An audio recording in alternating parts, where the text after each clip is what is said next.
I'm going to perform a piece entitled She Was So Beautiful. This poem is dedicated to the beautiful sisters and the sisters that hate them for it. Here we go. She was so beautiful. She had the body of a goddess. Her makeup was flawless. She had roller coaster curves that made men nauseous, and women would grab their men and become overcautious just in case that perfect face decided to make her relationship a target because she was so beautiful. Women would degrade her, downplay her, say her beauty was false with comments like, I bet she don't look that good if she take all that makeup off. She had charisma, she had confidence, and women would assume that she was conceited and thought she was all of that because she could have any man in the room because she was so beautiful. And I can understand why they were paying her so much negative attention, tearing her down with their insecurities and opinions, and the more they talked, the more I listened, but not one time did I hear that sister mention that she was so beautiful. They said it for her, she didn't. In this story, she's the victim because women don't see a sister, they see competition. They see skin and hair. They see clothes and shoes. They don't realize she goes through the same things that they do. She has to deal with disrespect, being treated like a sex object, sexual harassment at the workplace just to get a check because she is so beautiful, just like them. But sisters can't get past their jealousy, envy, and pride, so they judge her before getting to know who she is inside. And you see, being pretty can be pretty painful. And it's sad that being beautiful has to hurt. And it's sad that we judge an outer appearance instead of getting to know her first, so she takes glamour shots. But not those glamour shots in a photo shoot or a photo booth, those low blows like, oh, she's a prostitute, or those ain't her real eyes, that ain't her real hair. She knows she's wrong for that outfit. She could have found something else to wear. She got stretch marks. She must have kids. She ain't got no chest. Girl, her breast too big. She's too skinny. She's too fat. She's too this. She's too that. She thinks she's a cute one in the bunch. Look at her friends. Man, she is so beautiful. She just can't win. Beautiful beauty. But there's a beast within, and her sisters beat her down for being beautiful, so now she tries to pretend like she's ugly. And her outer beauty creates a monster inside that does ugly things, gives her more insecurity and lowers her self-esteem. Or she might become vain and promiscuous. And after becoming burnt out on broken relationships and giving her best to men, she might find safety and security in her same sex to become a lesbian, because another woman is telling her that she is so beautiful. So many women are uncomfortable with themselves, so they hate and say stuff. Need to take a look in the mirror and take off the makeup. And I ain't talking about fashion fab, Mary Kay or Mac. I'm talking about your emotional makeup and the baggage that's attached. Before you say something negative about a sister, consider how you sound. At that point, you are a crab in the bucket, and I'm like, why you want to pull her down? And then some sisters will be like, I'm just speaking my mind. Well, I think your thoughts are clouded and your big mouth is blocking her shine, because you can't find substance in your shape. You can't find substance in your face. It has nothing to do with how thin or thick you are. It has nothing to do with your weight. And you can't find substance in your status, clothes, car, or your job. Only place you can find long-lasting substance is in God. So if you've been crying out through your actions, if you've been crying real tears, wipe your face, dry your eyes, and let those negative comments fall on deaf ears, because when God made you, he made you beautiful. And he knew he made a gem. So next time the haters got something negative to say, they can direct their comments to him, and you will still be beautiful. Hello.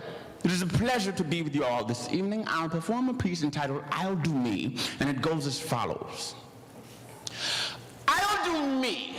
Second to God, no denial. I'll do me. The first law of nature is survival. I'll do me, and I don't always go with what works. Next to God, I put priority first. I'll do me because it's so automatic, almost like it's magic. I mean, it works every time when I go with my first mind. I'll do me. Because if I follow your path, I may fail. As a matter of fact, if it's your path that I'm following, it's a trail. And Mother always said, don't be a follower, so I lead. And if you don't like my personal space, then leave. I'll do me by myself, regardless. When it's all said and done, I'll do me because I have been doing me since day one. And in your attempt to do me, your performance may be questionable, but anytime I do me, it's unforgettable. I'm a professional.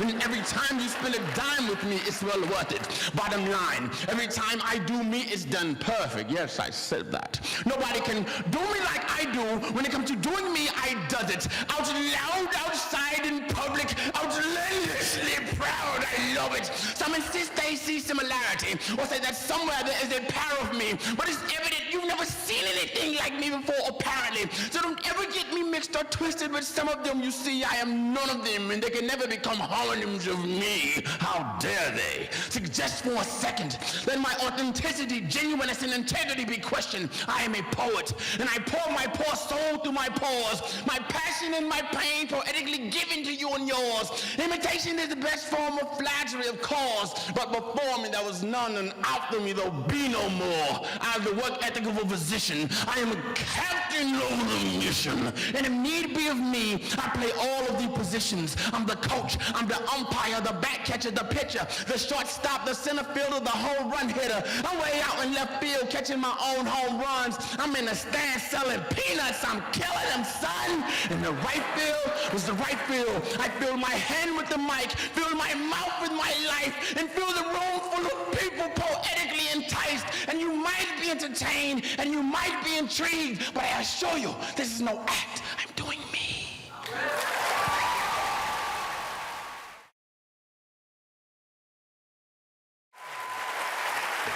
What a blessing to be here in Houston, Texas. What an honor to be here in Houston, Texas. What a privilege to be here in Houston, Texas. Oh, yes, I want to salute each and every one of you for coming out tonight. Rest be assured, we're going to take our time. We're going to have dialogue tonight. Got to talk about some serious issues. I want to begin, of course, by saluting my very dear sister I've known now for many years. I have great love and respect for her, your Congressman, the elegant and the eloquent Sheila Jackson Lee, for those very kind words.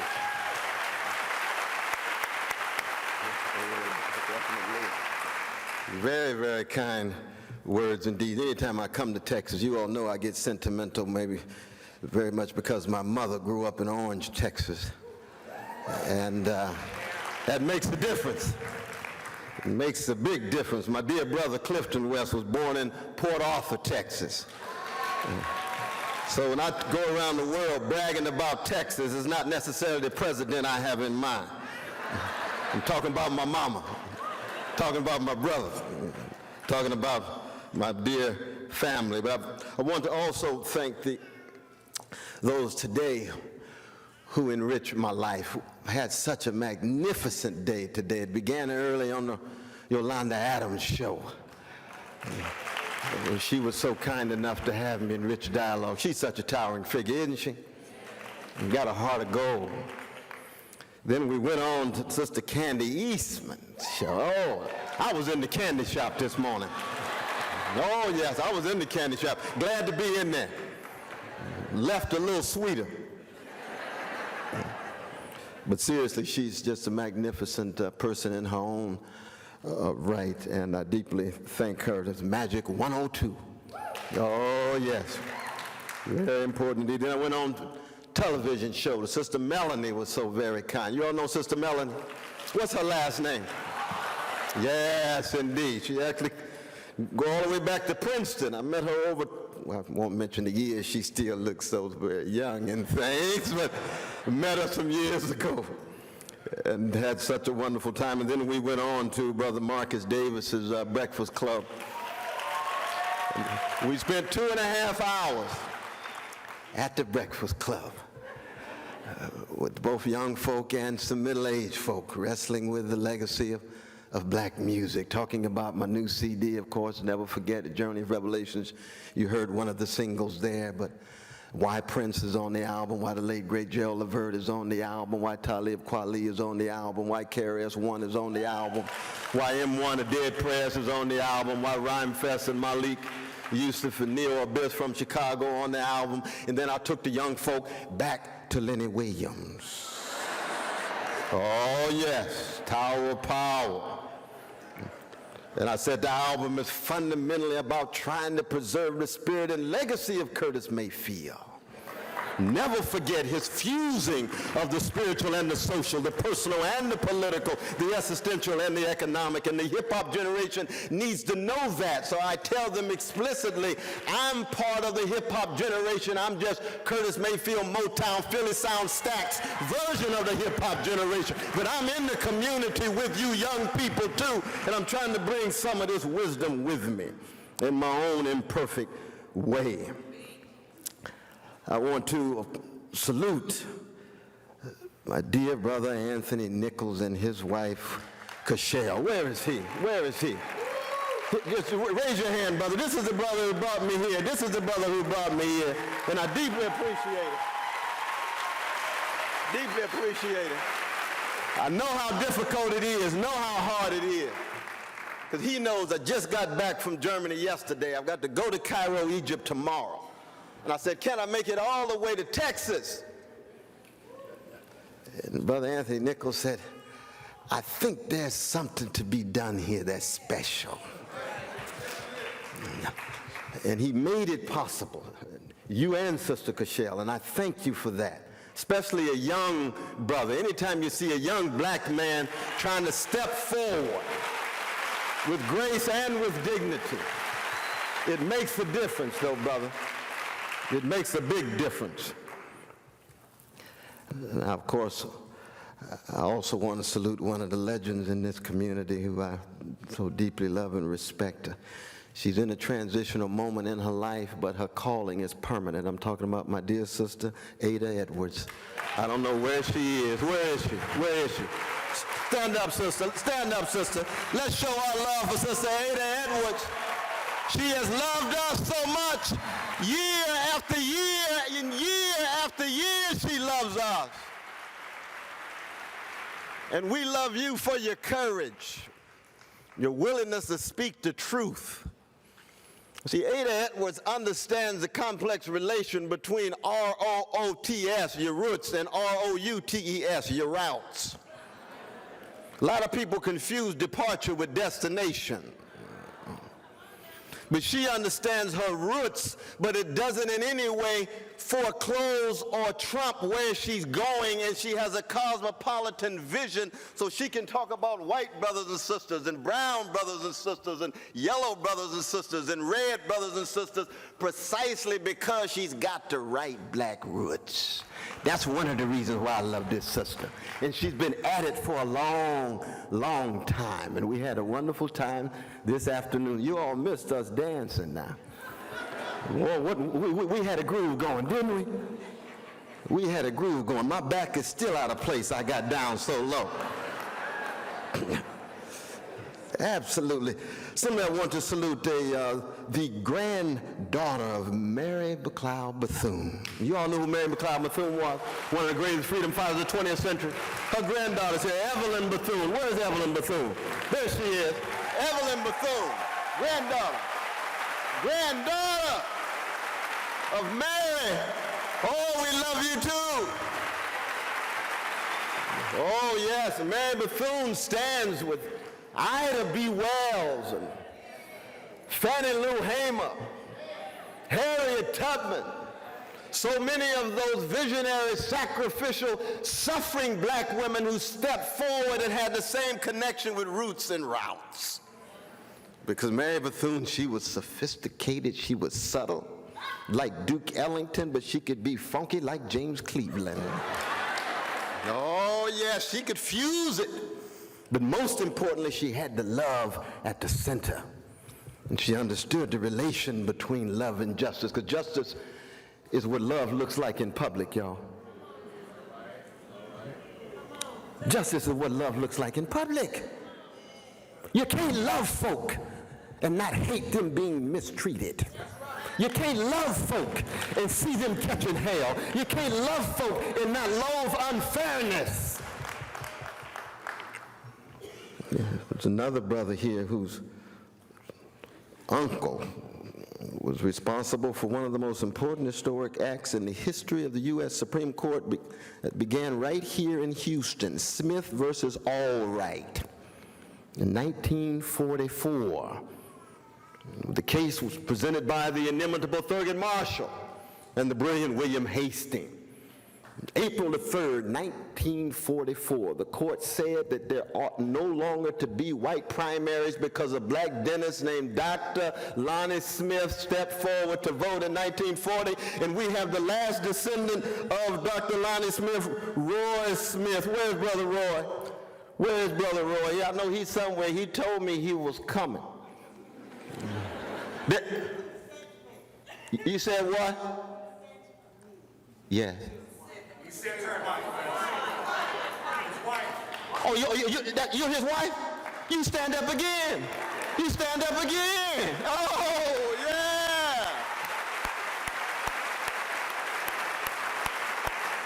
Absolutely.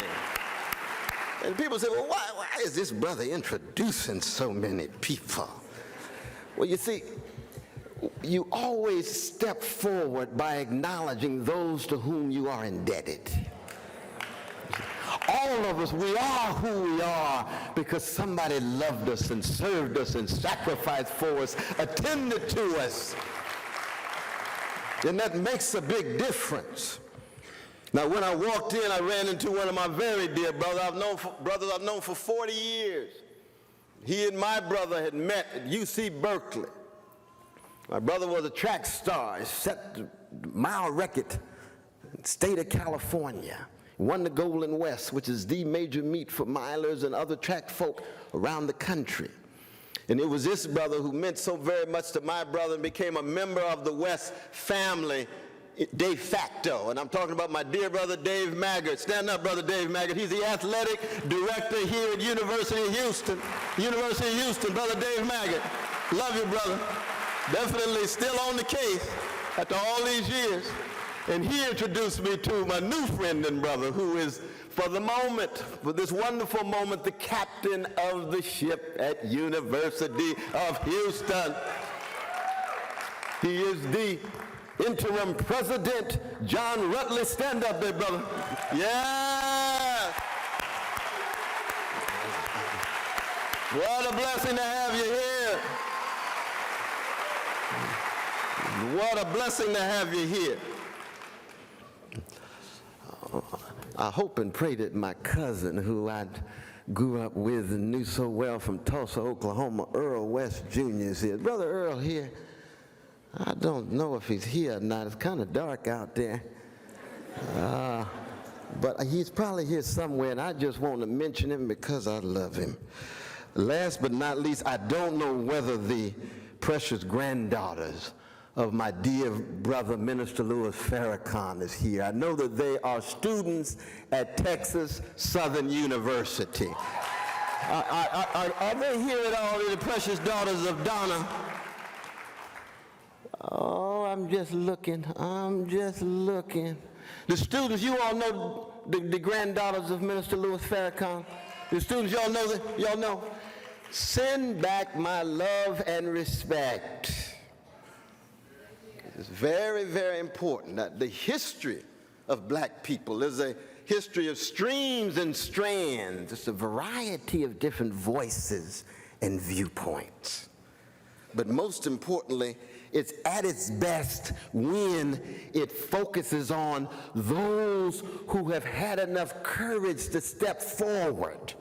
Those who are unbought and unbossed and unbowed and unafraid and unintimidated to allow whatever truths flow from their soul. You may agree or disagree. That's all right. That's like saying you disagree with Monk hitting a note that doesn't sound right to you. That's fine.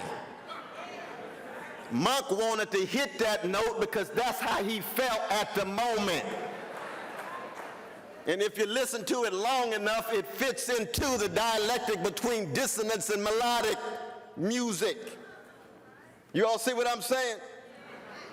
We have to be willing to take seriously the rich history and heritage, because if we lose it, we are simply a dangling people, a rootless, deracinated people, adrift, no sense of self, no sense of history, no sense of what has brought us so far, and we then easily succumb to the worst of our context and situation.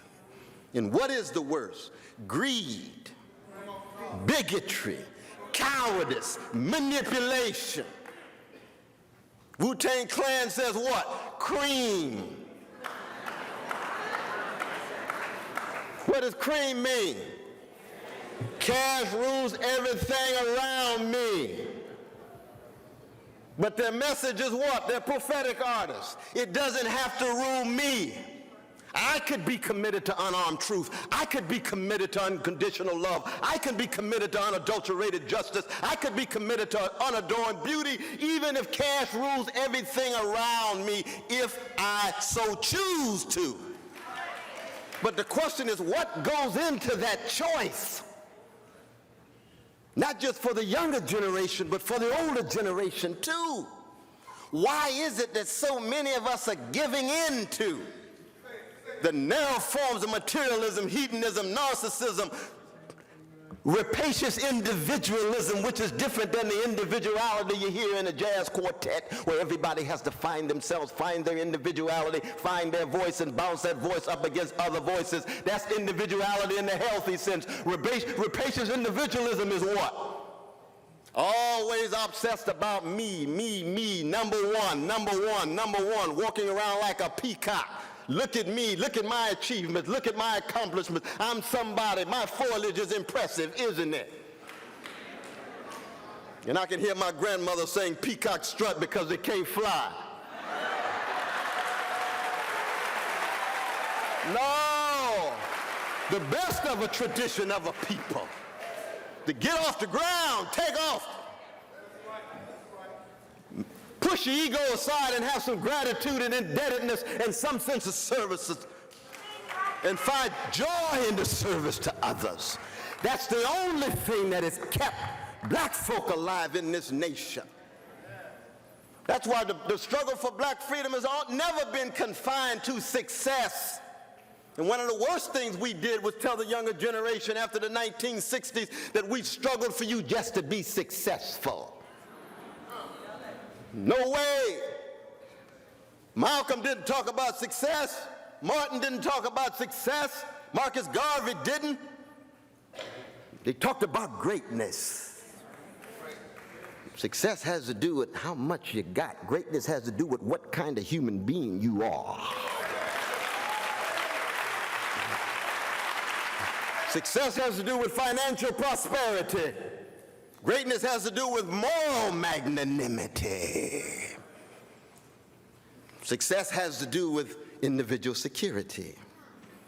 Greatness has to do with personal integrity. Will you sell your soul for a mess of pottage? Will you become well-adjusted to injustice? We got too many folk these days that are so well-adjusted to injustice, they walk around with a pseudo-smile on their face, and their soul still must be empty because they don't have enough sense of love and service to others. So when a crisis hits them in their life, when catastrophe visits them, when the traumatic begins to ease in on their souls, they don't have any resources, no armor in place to deal with it. They recognize that their material possessions can never fill the void in their souls. There's nothing wrong with success, nothing wrong with money. But if it becomes an idol, if it becomes an end rather than a means, if it becomes the very means by which you define yourself, so your self-worth is predicated on your financial worth, you're in deep trouble. And our young people understand this very well, because they look at us. They say, oh, Brother Wesley, your generation taught me that I ought to be obsessed with success. I said, well, no, you didn't get the message. If Curtis Mayfield was obsessed with success, he wouldn't sing the songs that he did.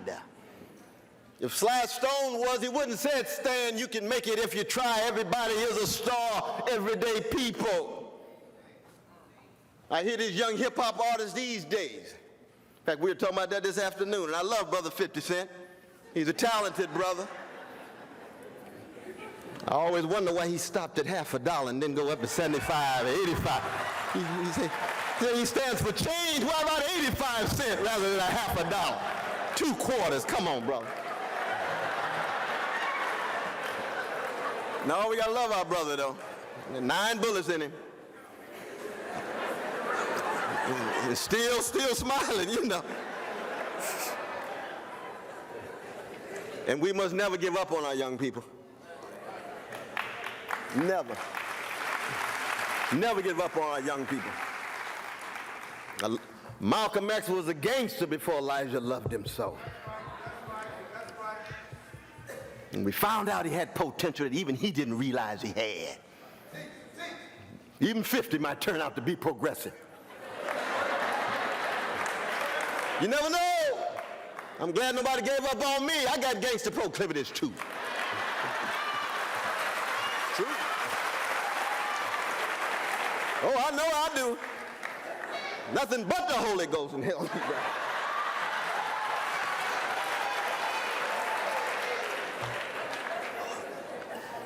But I heard Brother 50 say the other day, I'm not in it for the music, I'm in it for the money. I said, oh, don't say that. Louis Armstrong is crying in the grave. Sarah Vaughan can't take it. Luther recently in the grave is upset. It can't be just about the money. It can't be just about success. That breeds mediocrity. That breeds a coarsening of the conscience. It breeds a hardening of the soul, of the heart. And it breeds indifference to the suffering of others. Just about the money. Indifference is the one trait that makes the very angels weep. Indifference is the essence of inhumanity. In some ways, indifference to evil is more evil than evil itself. Because if you just don't care about the babies who's crying, if you don't care about the working folk who don't have a job with a living wage, if you don't care about the precious children going to these disgraceful school systems in too many chocolate cities, if you just don't care that people don't have health care and child care, if you just don't care they're getting low quality education, then you already have become company with the worst of the human spirit. You see, that's the difference between success and greatness. How do you crush mediocrity? You expose it, but you also believe in the folk who are now mediocre that they have more possibility if you give them some resources to have confidence and respect. I told that to Brother Bill Cosby a few years ago. I said, Brother Cosby, you got a critique of the young folk. You don't like the way they dress. You don't like some of the language that they use. You don't like the fact that some of them are disrespectful toward older people. You have a right to express your mind. He's a comic genius. He's made major contributions on so many different levels, and I have deep love for Bill Cosby. But I said, my brother, if the language of correction is not informed by the language of compassion, and if young folk don't feel the love in the critique, you're not going to be effective in what you're saying. You're not going to be efficacious in your message. The larger society already puts them down. Black young people often demonized by too many of the voices in the mainstream press, as if they have some monopoly on misogyny. No, to go to the White House and Wall Street to see some misogyny at work. Go to a State House and City Hall to see it at work. Much more subtle and sophisticated because people want to keep their jobs. Go to some of these churches to see it at work. Say, oh, Brother West, you talking about black churches? I said churches. Mosques, synagogues, temples, sexism, losing sight of the humanity of the majority of human beings on the globe, which are sisters of all colors, is shot through every institution, every nook and cranny in this society. We stand up against misogyny, you stand up against misogyny across the board. Same is true with homophobia. Gay brothers and lesbian sisters. It's shot through every institution. We know white supremacy is too. A lot of folk these days, oh, Brother West, you always talking about white supremacy, the legacy of white supremacy, 244 years of slavery, 91 years of Jim Crow and Jane Crow, which was American terrorism, which was what it was. That Emmett Till was a victim of American terrorists. Right? Why are you always talking about the past? You ought to come in the present. No, I'm in the present.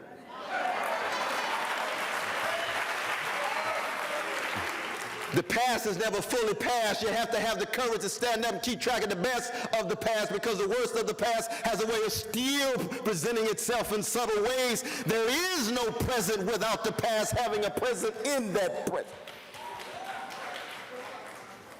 And in fact, we never will be able to move forward, as the symbol Sankofa signifies, unless you look back to see the best. Why do you need to look back? Because the conversation we need to have with the dead is one of the preconditions of us becoming alive and awake and alert. Young folk, we want you to have a conversation with Gil Scott-Heron. We want you to have a conversation with Malcolm, the autobiography of Malcolm X. We want you to have a conversation with Define Next Time by James Baldwin. We want you to have a conversation with Raisin in the Sun by Lorraine Hansberry. We want you to have a conversation with the dead. Because they, the dead, gave us our lives, and we give them the afterlife by ensuring that their memory goes on in the life that we live. And we don't want the dead to have no afterlife in history.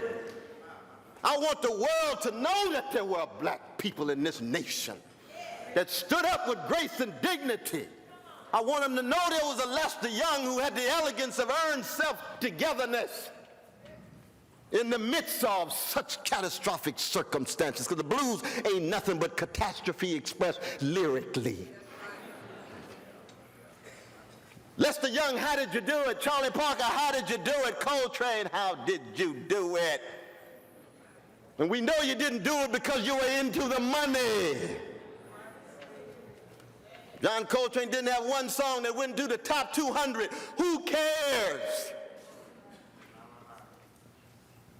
Who you think they're going to be listening to 100 years from now?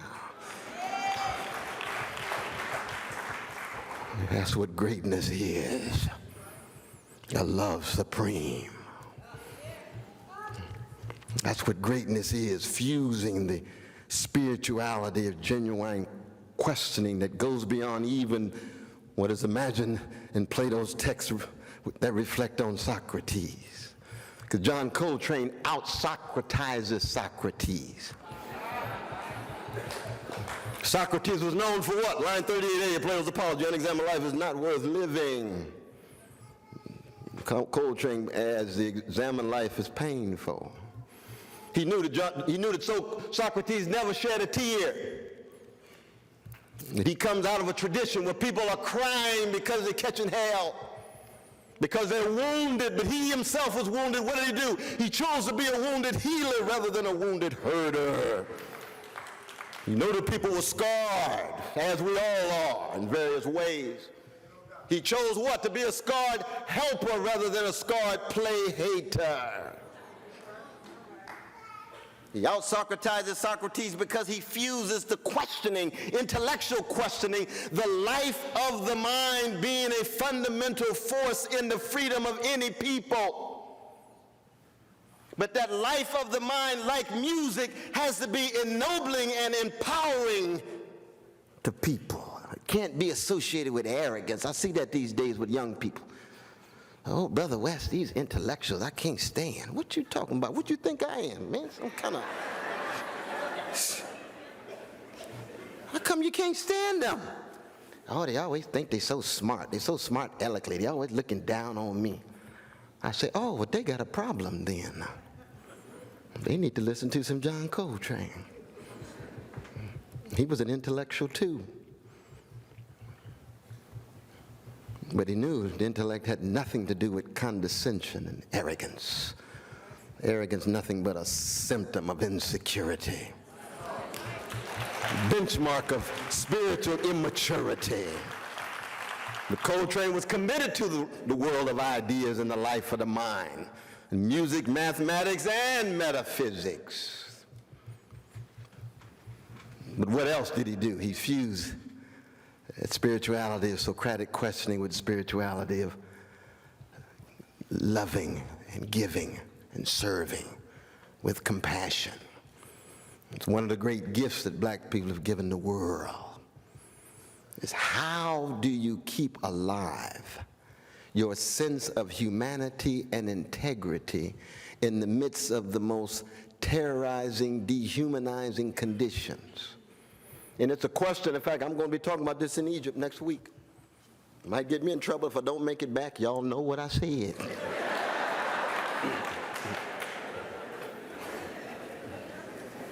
I'm going to say, here in the midst of these people's past and present, there was greatness at work, and it was manifest in part in the fact that they were terrorized for 400 years, but they decided not to create a black Al-Qaeda. Now, why is that so? The world's obsessed now with terrorism as if it's something new. We say, no. Black folk have been on intimate terms with terrorism. Terrorism's always in close proximity to black people.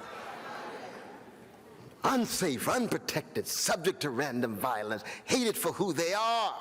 Many white brothers and sisters walk up to you, I just can't get over this sense of being hated since 9/11.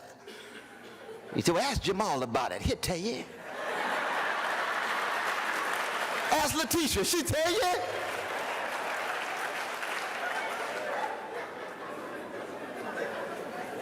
You all see what I'm saying?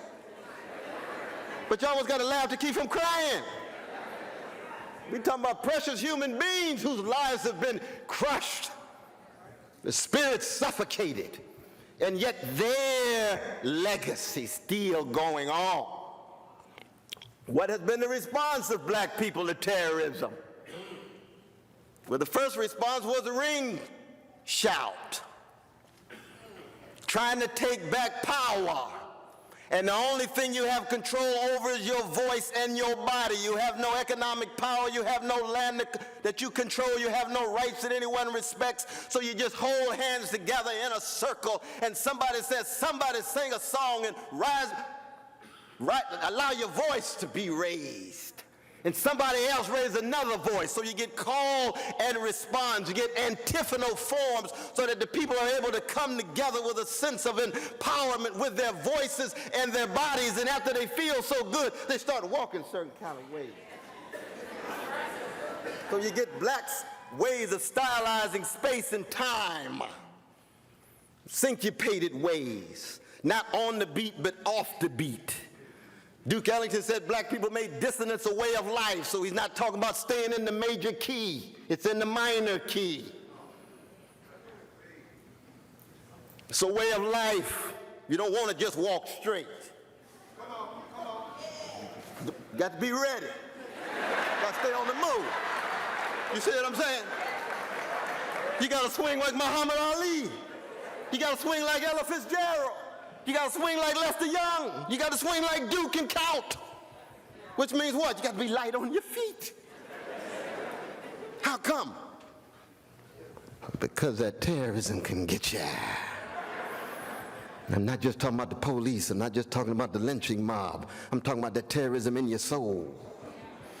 Oh, I'm talking about that white supremacy in the souls of black people. This sense that somehow we less beautiful, less intelligent, less moral. I'm talking about that white supremacy in the hearts of black people, as if somehow you believe the white supremacist hype told to you.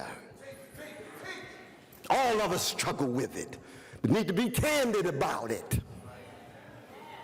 But what did the ring shout do to those slaves? It allowed them to resist niggerization. Because to be niggerized is for what? To be rendered so afraid and scared and helpless and hopeless that you'll defer to any power and be so well adjusted to injustice that they won't even need to have any terrorism to control you. Your mind is already under control. That's what niggerization is. And what happened in the spirituals? The folks started straightening their backs up, stand with courage and dignity, said, we got to do something. And we know we can't do a whole lot, but I heard there's a sister named Harriet Tubman. She got something going on. And I've been scared for a long time, and I'm willing to step out. What about you, John? I'm praying on it.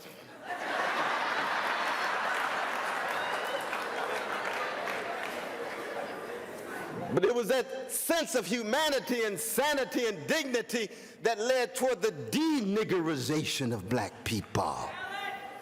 That's one of the sources of the greatness. When I talked about Emmett Till's mother stepping up, looking over the lectern, her only baby, his father fought in the Jim Crow Army. And what did she say? I don't have a minute to hate. I'll pursue justice. You see, that's a gift for the world. How can a people terrorized for 400 years still say they don't have time to hate? Why? Because she knew that hatred is the coward's revenge against those who intimidate them. Let me say that again. Hatred is the coward's revenge against those who intimidate them. So if you're hating folk, you already are reflecting your sense of being so intimidated, and your quest becomes one of revenge rather than justice. You see the point I'm trying to make? And she didn't have to read Shakespeare's The Merchant of Venice to know the difference between justice and revenge. She didn't have to study Portia, the character, to know the difference between taking a higher ground or staying in the same gutter of the haters and the play haters. You see, greatness was manifest in that ring shout. It's manifest in the response of Emmett Till's mother. And that's one of the reasons why love has played such an important role in not just the music, but the literature of black people, because to be so hated and despised by the powers that be for so long means that when you love yourself, it is so liberating and emancipating. It induces courage and a willingness to serve and suffer. That's why Marcus Garvey stands so tall, even though he was pushed out of the country in 1925. Because he loved black people. You can disagree with his policy, but you can't deny the depth of his love. That's why Martin Luther King Jr. is still loved by our black nationalist brothers and sisters, because you can't deny that brother's love, even if you disagree with his policies. That's why Malcolm X will always go down as a hero in first stage, second stage, and third stage. You might disagree with his politics. You can't deny the love.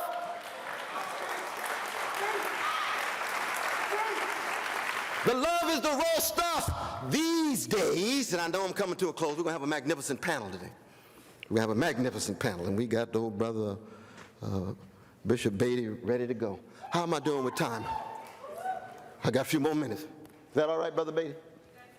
Yeah, I appreciate that. Appreciate it.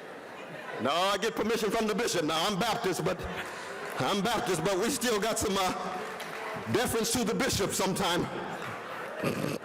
I'm just kidding.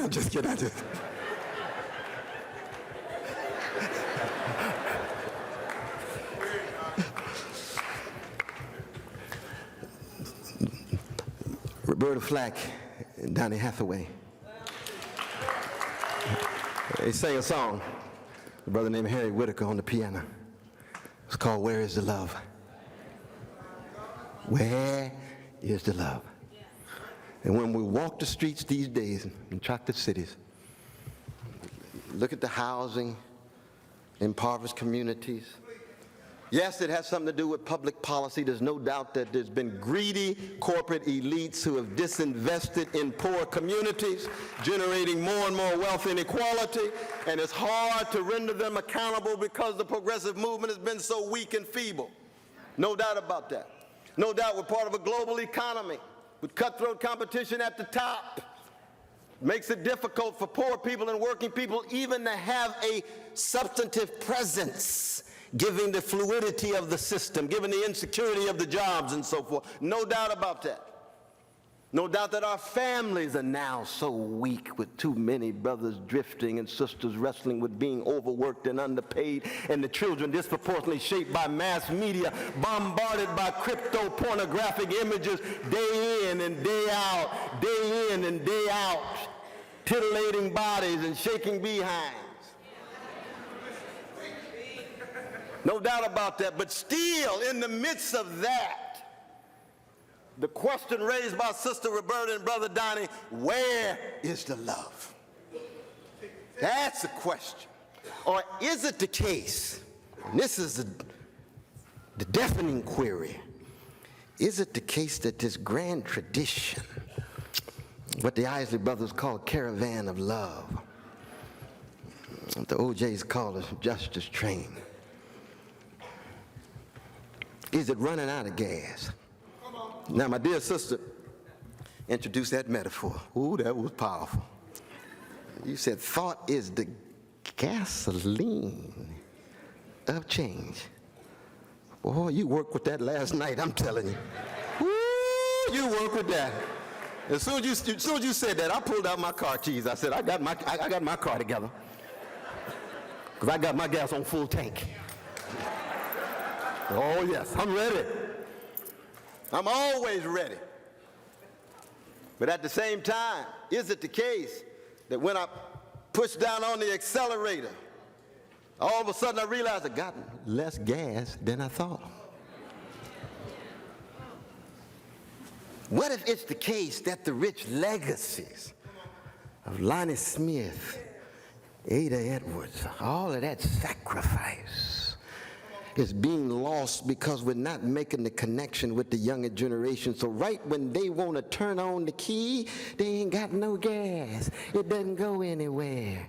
So they become more angry, more full of rage. They start turning on themselves. They turn on others. They turn on their fathers. They turn on their mothers. And they just, in the end, want to be successful by any means. I said, no, Malcolm X didn't have that in mind. I said, successful by any means is a version of the 11th commandment, thou shalt not get caught. You do anything to be successful and hope you don't get caught, which is one of the rules of Wall Street. Unadulterated greed and do what you can and hope you don't get caught. It's also the ethic of too much of the street in the hood. That's why the young folk call it a hood. I go in and say, I believe in the neighborhood. They say, well, Brother West, what neighborhood you talking about? This is a hood. I say, I understand the distinction. I grew up in a black neighborhood where there's a lot of love.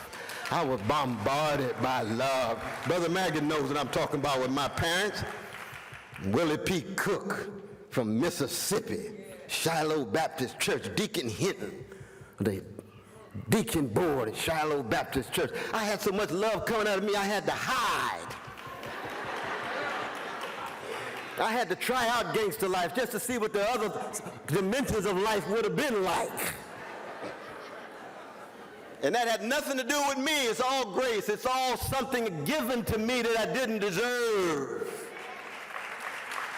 That's what it means to grow up in a neighborhood when the folks down the road and on the block keep track of you. It was a neighborhood when you had jazz musicians who would played on the saxophone and would give you a small saxophone and make sure you did your lessons well, or the coaches who ensured that your baseball uniform was sharp and your shoes were shine like Willie Mays, and you always tried to somehow help others because it wasn't just about you being the star. You were on a team. It was part of a we consciousness. It's part of a community. That was the shaping of greatness far beyond success. That was a neighborhood, bonds of empathy, ties of sympathy. People died. You cried when somebody down the road died. Somebody else had the Temptations' new record and you broke the 10 Commandments. You went to your house to hear it, to their house to hear it. just my imagination, that guitar is something, those funk brothers or something. I can't wait to get my cash to get that, because you can't get to play it for me now, though, brother. Let's have a dialogue on it. So what Eddie Kendrick's talking about? What Cloud of Confusion really about? What Edward Starr's War, what is it really about? We used to have seminars on that artistic artifact by that inimitable genius, Stevie Wonder, 25 years old, Songs in the Key of Life. They had seminars on it. Love in Need of Love, could you break that down again? Neighborhood, connections, links, we consciousness, that produce greatness. That's what our young folk need. Connection, sense of community, beyond the ego and the I, connecting to something bigger than them. God, justice, equality. And what happens in the end? You lose the very capacity to love, and that is the most frightening thing. And we need another evening, another lecture on that. What happens when the very stuff that goes into love is undercut, like intimacy and vulnerability? So if you go from Try a Little Tenderness of Otis Redding, which is about intimacy and vulnerability, which is the requisites for any genuine love, to say my name, say my name, say my name. Now, I ain't talking about no artist, though. I love Beyonce from Houston, everything, you know. But what is say my name? It's power. I want to feel power. What was the effect of my will on you?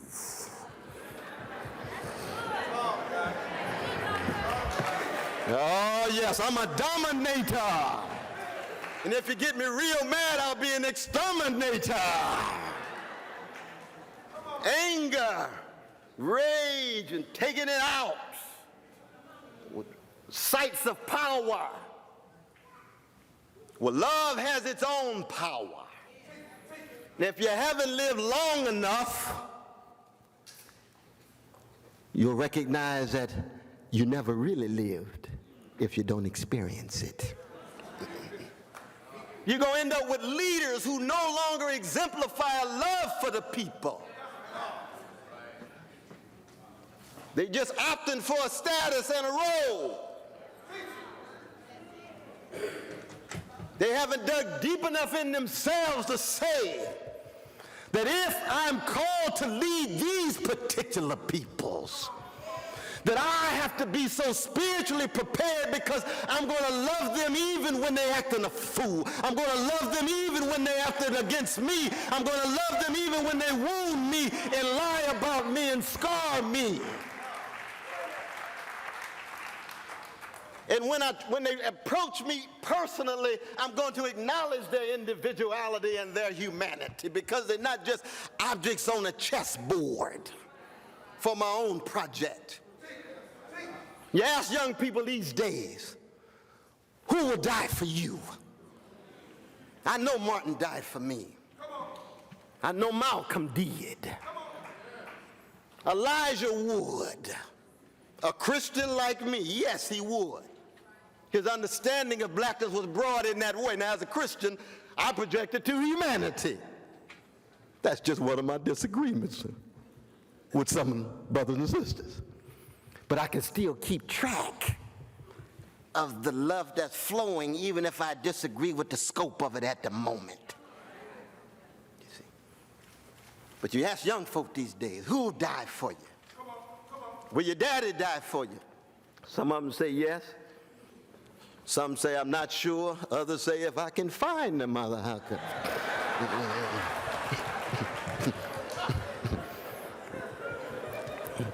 Will your mama die for you? Yes. It's true. Absolutely. How many partners will die for you? Unsure. Some of them talk a good game, but I noticed when we were in a crisis, I couldn't find them. Let me see. Betrayal running amok. Who on the national scene as leader would die for you?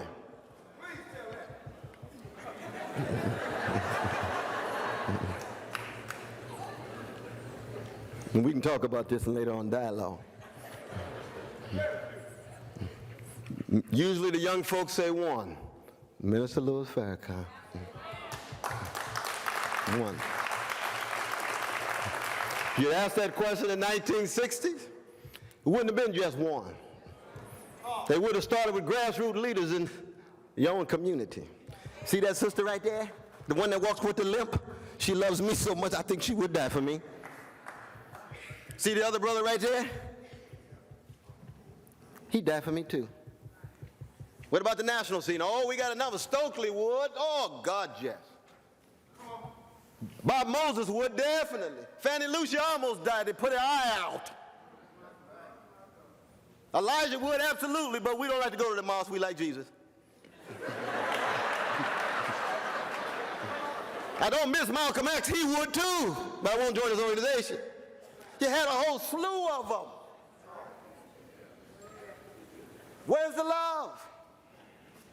And this is a critique of all of us. Young folk are looking for exemplars of greatness. Examples are the go-kart of judgment. If they have great examples, they'll have great judgments. If they have bad examples, they'll have bad judgments. You see, if more athletes knew about Tommy Smith and John Carlos, if they knew about Muhammad Ali fighting the system, if they knew about the ways in which various athletes understood themselves not just as objects to be bought and highly talented skill holders, but also as human beings concerned with being courageous and compassionate. These days, among our athletes, where would we go? Celebrities, oh my God, thank God for Tavis Smiley. Thank God for Tavis Smiley. Love that brother. How come? Because you can see the King legacy in the brother. But how many celebrities even concern substantively about that legacy? They're too scared. They're worried about their careers. They don't want to miss out on the inner circle and the elite gatherings in Hollywood and East Side of New York. You say, oh, Brother West, who you talking about? Most of them. And believe me, again, I love them. I love him. I was just with Jay-Z just last year. I went into his crib. It was magnificent. I almost cried because I know where he comes from. He comes from the Marcy Projects of Brooklyn. I like to see black folk flourishing. I was glad to see him successful. Beyonce had a place right down the way, right on 59th Street. Magnificent. I'm glad to see the sister flourish. But then when we broke bread, I said, oh, my dear brother Jay-Z. I said, you've got to be one of the greatest of all hip-hop artists. You'd have to trot out Rakim, actually, and Biggie. It's probably the only two that could compete with his unbelievable talent. I said, you are successful. You've made it from Brooklyn. But now the challenge is, will you be great in the tradition that produced you? You already are artistically great, but I'm talking about spiritual greatness, moral greatness, ethical greatness, Jay-Z. That's what I'm talking about. He said, Brother West, I hear what you're saying. He said, that's one of the reasons why we formed Def Jam department that allowed for the Roots and Nas and the others to come forward. So they only have to make 15% of the money the first week, whereas usually the deal is 40% the first week. Because those of us who are involved in hip-hop concerned with political messages know we always get marginalized by the radio industry. Thank God for Magic 102 again. Oh, y'all played some up. political stuff, Common and Lupe Fiasco and Rod Digger and, oh yes, but it's hard to do that. Very difficult to do that, you see. And it's precisely that message that we must send. A sense of history can be liberating and elevating. The connection between past, present, and future. And I want to end on this moment, which is the fundamental question for all of us, which is, what does it really mean to be human? Because in the end, that's what we're wrestling with. And one of the great gifts of black people has always been to make that question center stage, because you can't talk about the legacy of white supremacy and its dehumanizing effects unless you counter it with a question of, what does it mean to be human? What does it mean to be featherless, two-legged, linguistically conscious creatures born between urine and feces? That's us. That's who we are, right?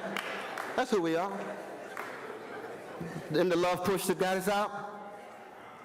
People just think they came out of deodorized conditions. Put on their three-piece suit and get all manicured.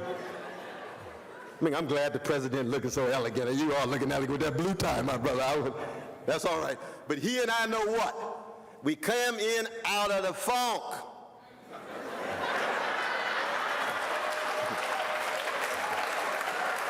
Yes, came in out of the funk.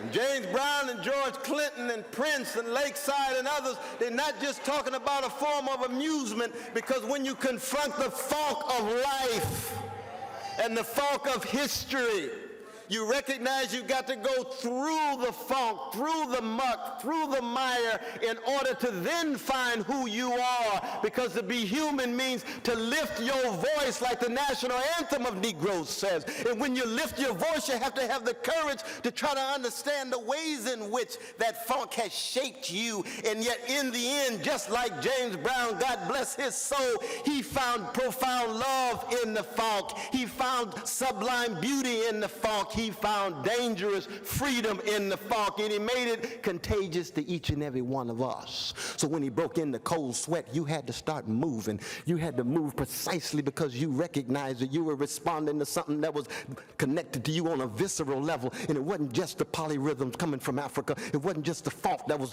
coming out of the drums. He was also saying, you're going to have to deal with these funky realities out here. You're going to have to deal with the scars and the wounds, but you're going to deal with it in such a way that you will have a profound love there. You will have a sublime beauty there. You will have a dangerous freedom there. And if you free your mind, your hands will follow. You see the point that I'm trying to make? To be human is to deal with the funk. Never forget the English word human derives from the Latin humando, which means burying, burying, burying. That's where humility comes from. That's where humanity comes from. The earth, the dust, the dirt, the funk, the stank, the stench, the filth. And our bodies will be the culinary delight of terrestrial worms one day. Back to the funk. Human.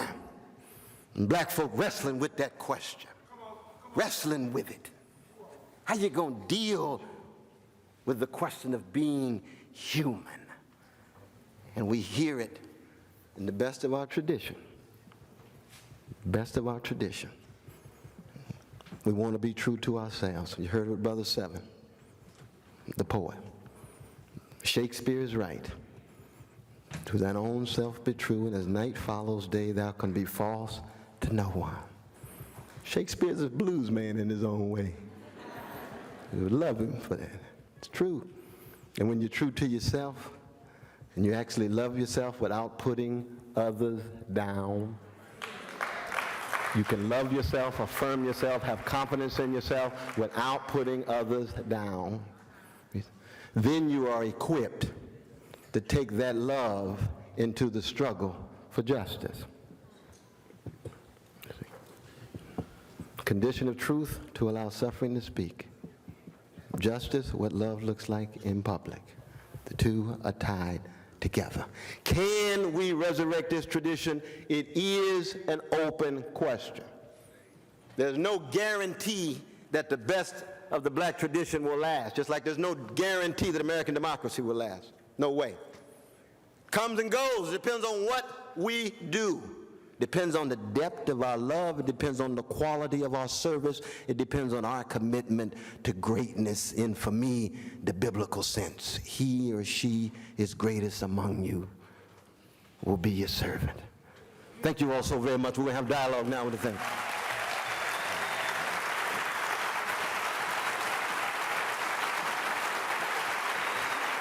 God bless you. God bless you. God bless y'all. Wow. Come out here in the light so they can see. Y'all not loud enough. You got to give some Texas shouting.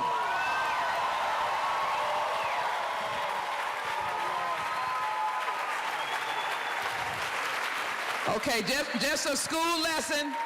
Nobody moving out. I see these folk moving. No one moving, please. I see folk moving. I'm going to try not to look at them. Chancellor John Rudley, come on the stage. Athletic Director Dave Maggott, come on up here. This is your homeboy. Absolutely. Where's council member? Come on up here, council member Ada Edwards. Come on up. Come on down.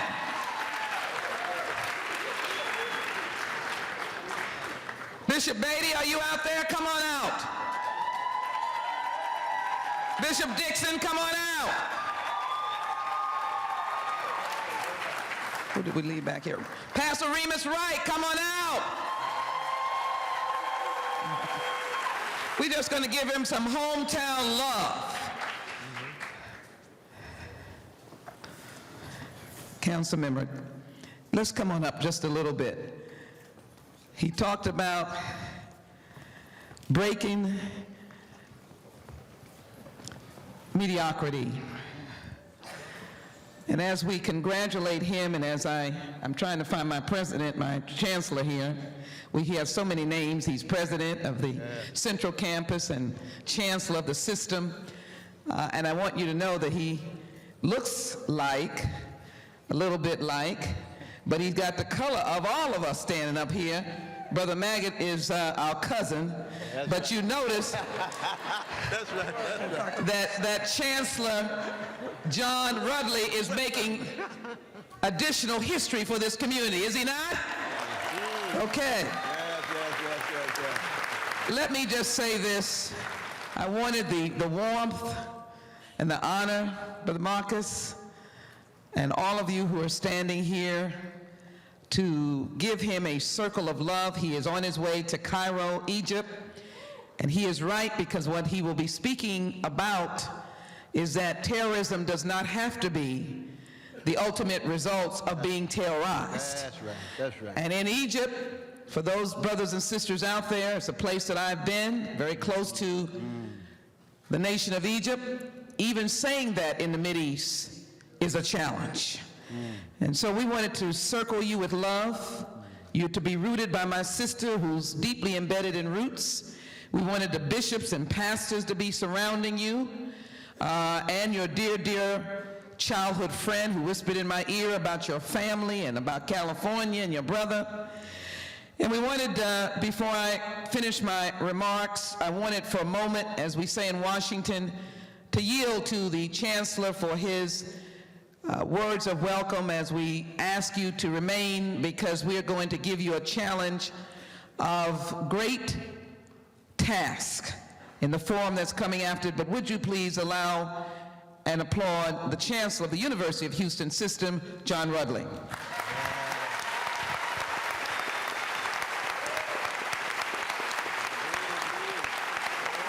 how much you love here, though, brother. Thank you. This is a special occasion for the University of Houston family. We'd like to, first of all, say that we have heroes in our midst. Congresswoman Sheila Jackson Lee, we love you so much. She has been a role model for many of us. We watch her fight our battles in Washington, and we love every word that comes out of her mouth because she's one of the brightest and smartest Americans I've ever had the opportunity to know. Thank you so much for being here tonight. Dr. West is a hero. Dr. West, I want you to know something. We have some young men here tonight. Yes. I'm also the president of the 100 Black Men chapter here in Houston. And we are trying to give our love back to these young boys. And tonight, you have set an example for them they will never forget. Thank you for being here tonight.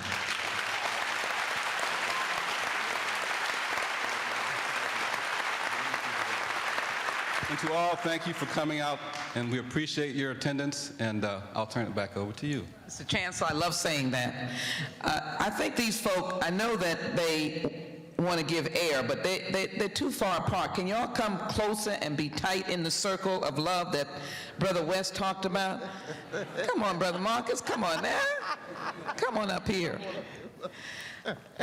Let me just say to you as we prepare for this forum, I hope that what you heard from Brother West is a call to organize clubs that destroy mediocrity. Now, I know how you folk like to join clubs, or maybe you want to call it a caucus. That's what we do in Washington. But you know, there's a lot of caucuses in Washington that don't get anything done. So I'm going to try and use something else. You know, they have the club or the fraternity or the sorority that breaks mediocrity. And Houston, Texas needs to break some mediocrity. So I hope, Brother West, that you have in essence been our gasoline tonight. And we would not have had that opportunity had not two brilliant young people who I have now become their right and left arm. I just ran into them. We just ran into each other. And I'm now their right arm, their left arm, because Cachel and Anthony, let me tell you, you are the first man and first woman of thought and creativity and leadership. And so we are grateful for the vision that you have. But you need to get a list of these folk that came in here tonight, because they all need to be going out and breaking and destroying mediocrity. But like our sister Ada Edwards, who y'all are blocking now, we need to see her face, speaks about every day, you've got to be in the midst of knowing your roots. Is that okay? And when these panelists come forward, they're going to talk, but they're going to want to engage you so that you can tell us how crooked the path we are on and how we have to come back to working with you to ensure that our community stands against, stamps out mediocrity. Greatness is out there, and all we want to do is peel it back, the skin back, so that the beauty can be seen. It gives me great pleasure just to acknowledge the two leaders of this great event tonight, Prodigium Media Group. I love the name. They're using a lot of gasoline. They said they're going to bring a lot of thought into this community. I know some of you were weak on that applause when I said that Houston needed to break mediocrity. Y'all were weak. I guess I must have offended some folk. I'm including myself in it now. You all need to understand I'm ready to break it through.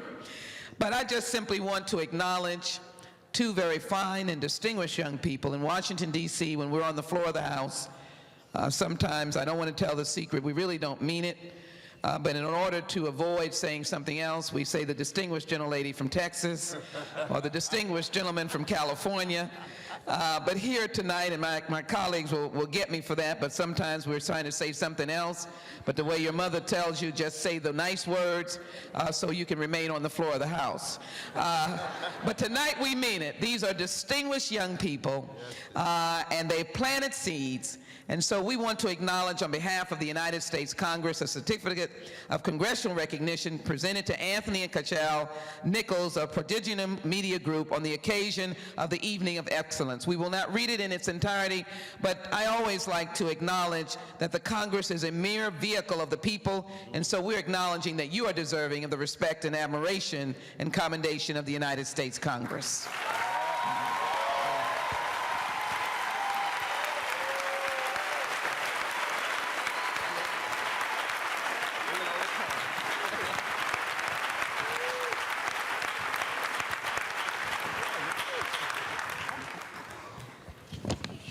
Brother West, I think the circle of love is still around him. But Brother West, you have come amidst great giants in our community who have spoken the word. I think you have even captured their hearts as they speak later on this afternoon, or this evening, excuse me. You have a quintessential entrepreneur here who just built the salt of the earth from his bare hands, I would say. We thank him so very much. And the Breakfast Club is a seat of thought. There are many people who are sitting there on a Saturday morning or otherwise with thought. We are knowing now that when they come that he's going to insist on thought being created over those those pork chops. Those pork chops and eggs and those fish and eggs. And those waffles and wings.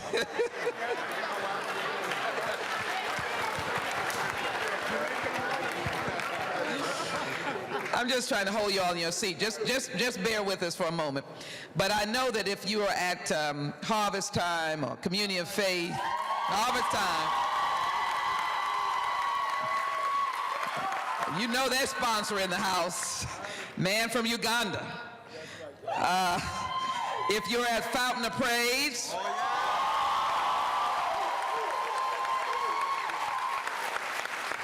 and if you're at Community of Faith, you will find that Dr. West, even in his absence, will have a theme from these great orators and spiritual leaders' mouth of what Dr. West has captured tonight. And so, Dr. West, you are a mixture of our spiritual heritage with the provocativeness of a Malcolm and a Martin and a Stokely. And you are, of course, a modern-day civil rights architect.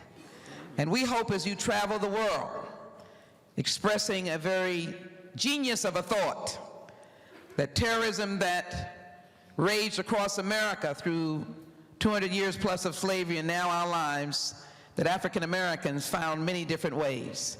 For that, we are grateful for you. We wish you your best travels as you go off to Cairo and around the world.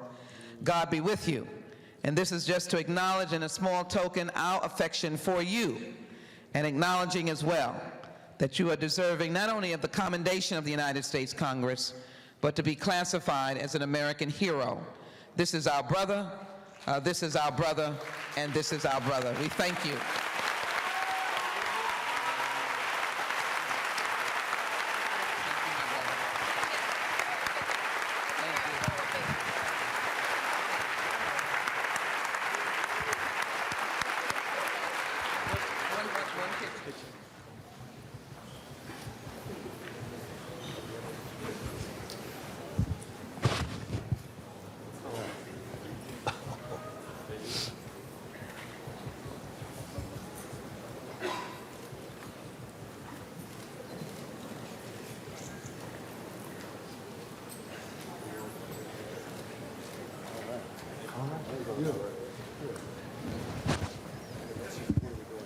God bless you all.